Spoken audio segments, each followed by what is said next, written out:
Hello my lovelies and welcome back to my channel. I'm so excited because this is my favorite video of the month. As we all know by now, it is my TBR jar picks my monthly reads. If my energy seems a little bit low, it's because I'm tired. I just got home from work. These are happening. These hormonal, and you know what? No, I'm not even covering it. Don't even care. Don't have the energy to care. And we bought a house. So we're in the process of just everything. There's a lot. So anyway, I'm tired, but I'm excited for this video. And I wanted to get it up earlier than I usually do. Because these monthly pick videos, I usually put them up like in the middle of the month. Who is waiting until the middle of the month to see what I'm reading that month? No one. I know nobody is. Shoot, nobody's waiting at the beginning of the month either, but that's beside the point. It's okay, one day this channel will have viewers. But anyway, it's already May. It's gonna be May. So I'm ready to do this. I did get to 3 books last month. I will wait for my monthly wrap-up video for you to see which of those books I did get to, but one of them did go back onto my physical TBR. So that is another option for this month. So let's get started. As we know, I have the jar that I'm putting all of the prompts in that I've already picked. And then these are the prompts I have yet to pick. And once this gets too low, this goes back in here. Okay, so let's pick. I'm gonna pick 5 prompts like I do every month. And here's our first one. Oh! At first I saw this and I was like, it just says yeah. YA. So we're gonna read a YA read. That should be I should have a fair amount of those. Oh, that would be a good one. This would be a good one too. I wonder, let's see, I don't know if some of these are YA. Okay. Beach Read by Emily Henry is not YA. So I'm not gonna pick that. Ooh. So we're gonna stay away from Emily Henry. I have a couple of Emily Henry, but it seems like those skew adult. So we're gonna stay away from that. Oh my gosh, so many of these books are not young adult. Oh my goodness, of course. So here are our options for a YA read. First we have Divine Rivals, which it's been on my TBR forever now. Seriously forever. Tell me if this is starting to get old, but I know that this is a young adult romance. It's a romantasy where 2 teenagers work at a gazette together, and all I know is it's basically like an enemies to lovers, which is kind of obvious based on the title, but I've been wanting to read this for such a long time, and I know everybody says it's such a good book. I'm gonna read the synopsis. After centuries of sleep, the gods are warring again, but 18-year-old Iris Winnow just wants to hold her family together. Her mother is suffering from addiction, and her brother is missing from the front lines. This is already deeper than I expected. Her best bet is to win the columnist promotion at the Oath Gazette. To combat her worries, Iris writes letters to her brother and slips them beneath her wardrobe door, where they vanish into the hands of Roman Kit, her cold and handsome rival at the paper. When he anonymously writes Iris back, the 2 of them forge a connection that will follow Iris all the way to the front lines of battle for her brother, the fate of mankind and love. Divine Rivals is an epic enemies to lovers fantasy novel filled with hope and heartbreak and unparalleled power of love. Oh my gosh. I actually did not realize it was that deep. I was thinking very much kidsy, more kidsy in my head, and this is not giving that, but it is YA. So that's one option. Next up, we have Glass Sword by Victoria Aveyard. I always love continuing a series that I've already started. The first one in this series is Red Queen, and I really enjoyed it. I absolutely enjoyed reading that book so much. I wish I read it before Powerless, honestly. And this is the second one, and I do want to know how that story continues. So this is another good option. And famously, so far, all of Victoria Aveyard's books have been YA, and I'm so excited because I follow her and Soman Shainani's podcast. I love them together so much. And obviously they've been both promoting their new books that are coming out. Soman is coming out with Young World. I'm pretty sure that's the title for his book, which also sounds amazing. And Victoria Aveyard is coming out with Tempest, which is her first ever adult romance. It's a pirate romance. So I'm so excited to read her first ever adult geared novel. But anyway, this falls in YA and continues the story of Mayor Barrow. I want to read it. It's another really good option. Let me see. The first one that I had was so floppy. The copy I had of Red Queen. Look, this is stiff. This one is not as floppy as that. Okay, and then for our third option, we have Children of Blood and Bone. I'm sorry, y'all. I swear I want to read this. I swear. It's like, at this point, it seems like I'm lying. But this is a fantasy set in a world inspired by Africa, which always excites me. And I know this one is YA. And I also know that this one has a movie adaptation in the works. And the cast looks incredible. So I would love to read this at some point before that comes out. I'm gonna be honest though, Divine Rivals, reading that synopsis, this one pulls on me a little bit more for YA. It's a series that I haven't started yet, so yet another series on my series tracker. It sounds like a really good story. I wasn't expecting war to be involved and deep themes like that, like loss and grief. I just thought I was going to be following these two teenagers at a gazette, but now I want to know what happens. So for our first read, we're going to go with Divine Rivals by Rebecca Ross. And I love Rebecca Ross. I read The Enchanted River. Oh God. Enchanted River? Am I mixing up books? Pretty sure the book I read was Enchanted River and I really liked it. All right, let's get into our second pick for the month of May. We're going deep down. Oh, I do like getting prompts like this. A book that you don't physically own. These are good because I always have so many books that pile up on my TBR that I don't own a physical copy of, and I do pay for Kindle Unlimited, and I do have Libby, and I love to support my library. So let's see what I have sitting on there. Ooh, that's a good one. This could be a good way to get that in.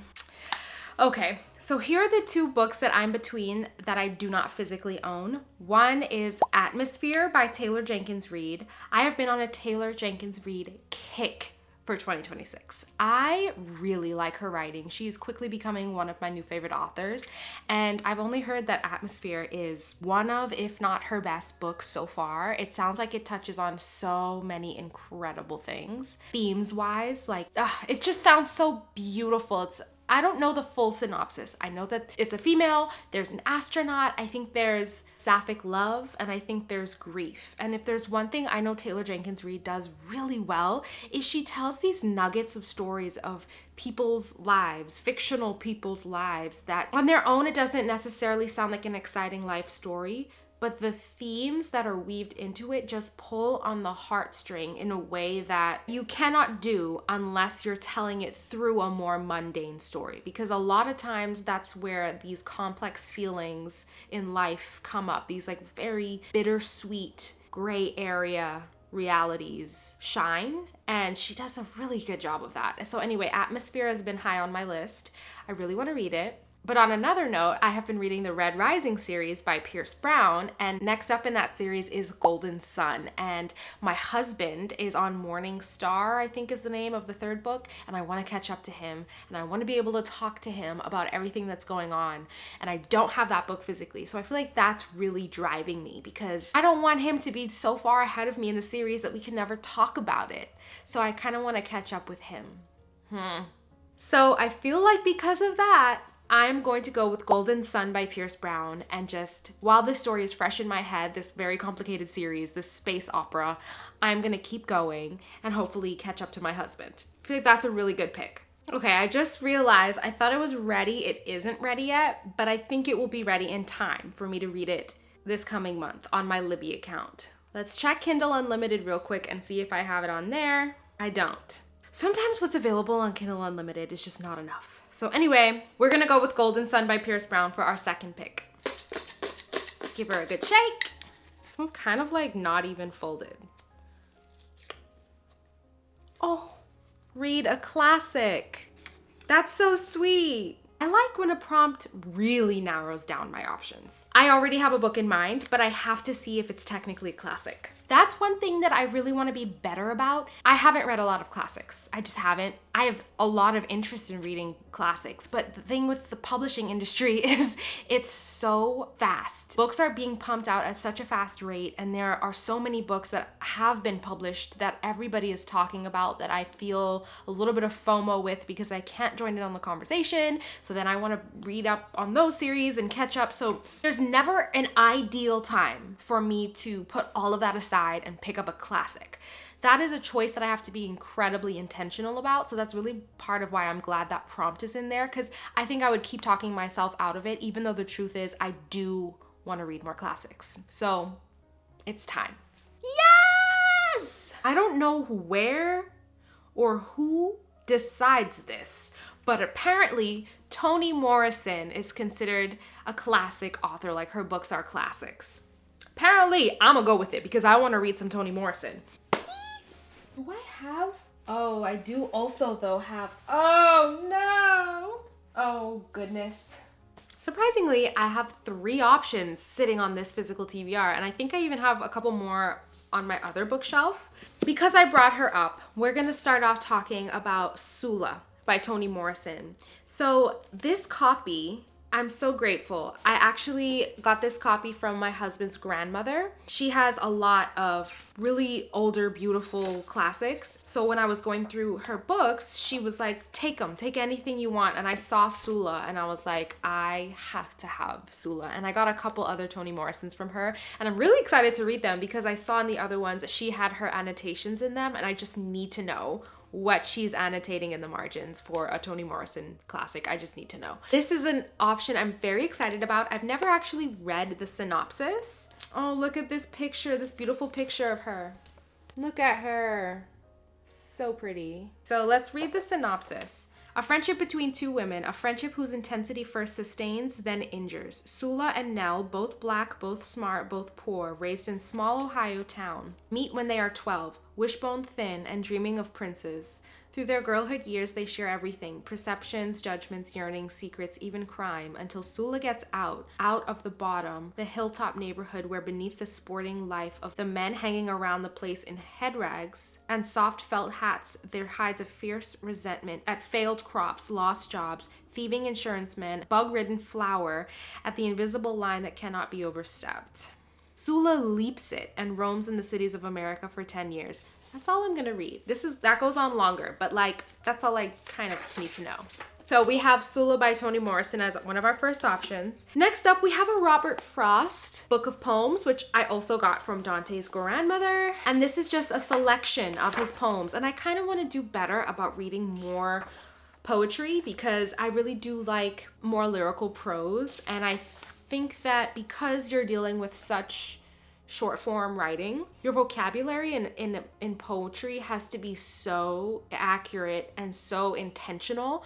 There is just 100 words built into each sentence to me. So I want to understand more about, in terms of the craft of writing as I'm writing my book, how vocabulary can help efficiency in writing and really getting the point across, kind of just expanding my mind in that way. So I've been wanting to read some more poems. Oh, I remember this one. The Road Not Taken. Oh, I remember this from school.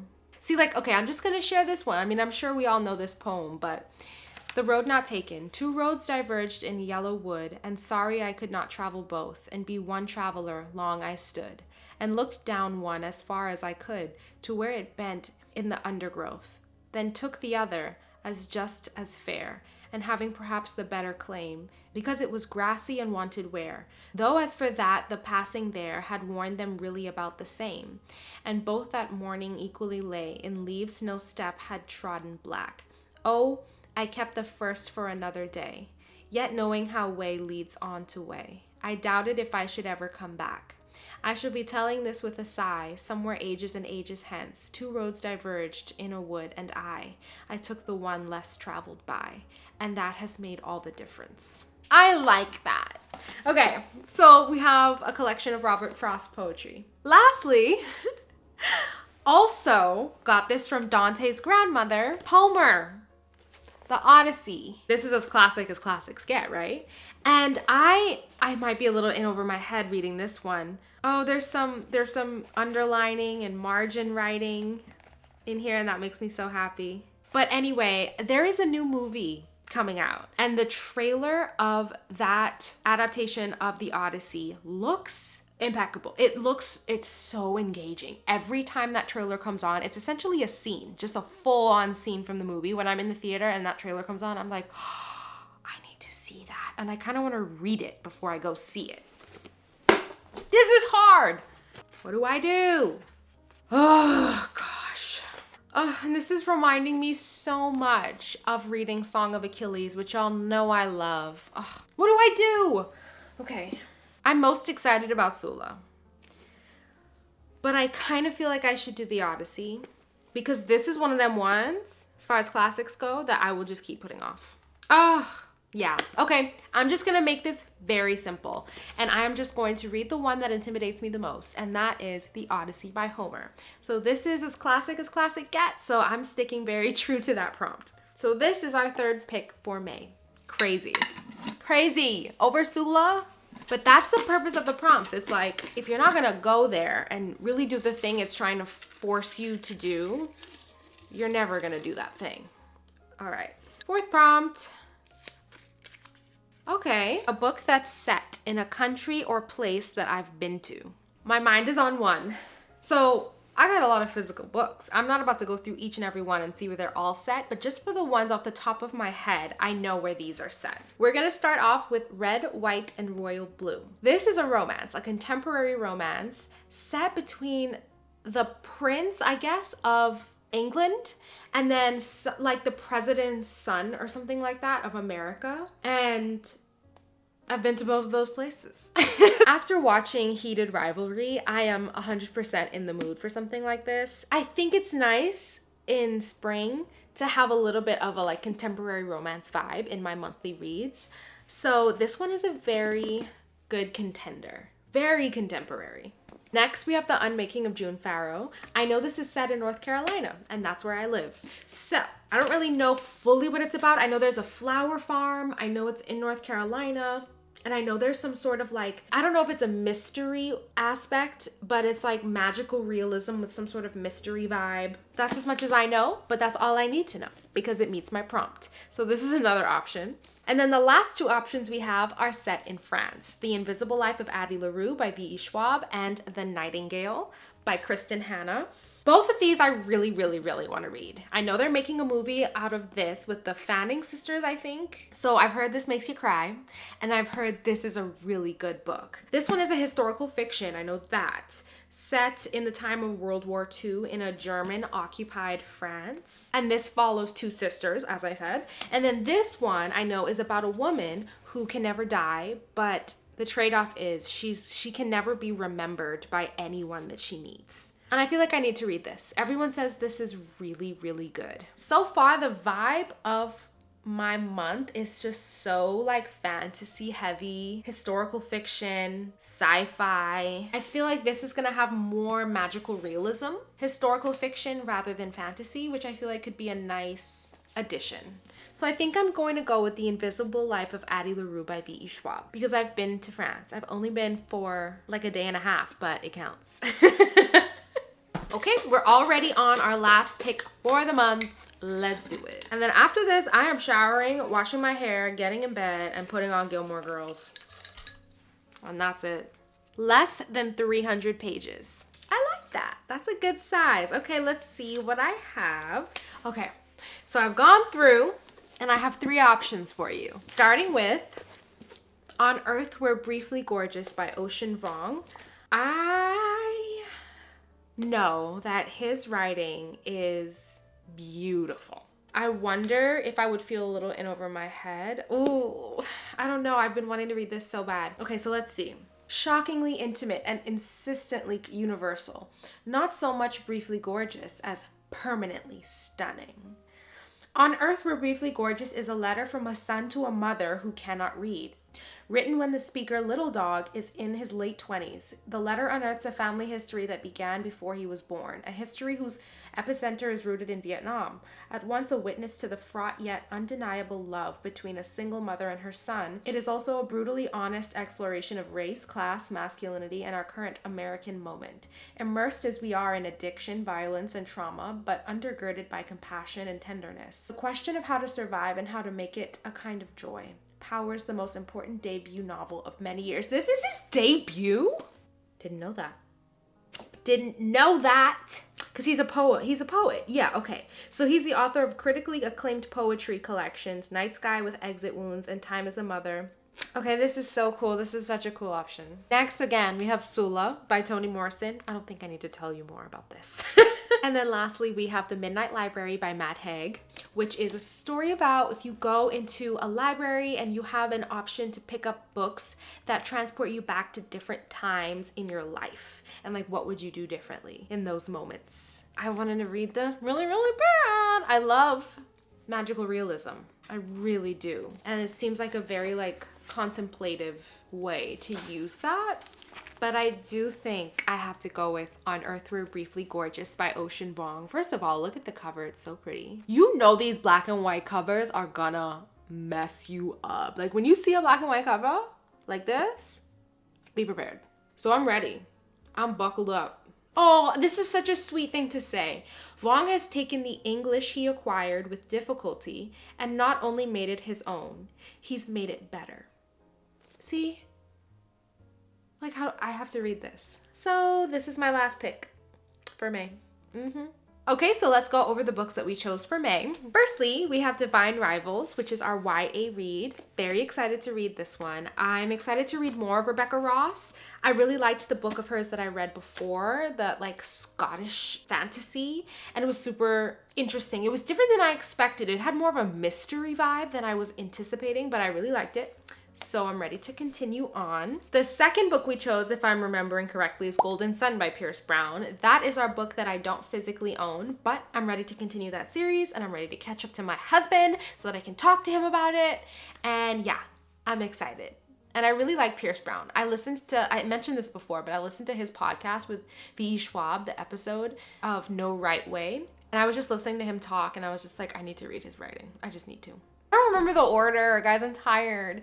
I think the next one was Homer, The Odyssey, which we'll see if I end up getting to this one. This is definitely an interesting pick for me. I don't have that much experience reading classics, which are just written so differently than we write today. So I hope that my brain can adjust to that. Either way, I do want to read this. I want to read this before that movie comes out. I have the copy and I'm ready to give it a try. Next, we have The Invisible Life of Addie LaRue by V.E. Schwab. I have chosen this many months already for this year, and I still have yet to get to it, so I'm hoping this is the month.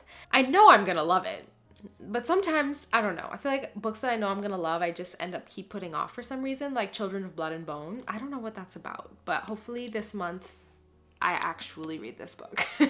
And then lastly, we have On Earth We're Briefly Gorgeous by Ocean Vuong. I have been so excited to get to his writing, knowing that he comes from a background of poetry, and I just feel like he's gonna be profound. So I'm ready. And it's a really short book. It's less than 300 pages, which was perfect for our prompt. Okay, you guys, so that is everything for my TBR jar picks this month. Thank you so much for watching this video. Stay tuned for my monthly wrap up of my April reads, which will be coming not too far out from this video, hopefully. I do have a move coming up and everything, so I'm hoping that I'm not lying to you right now.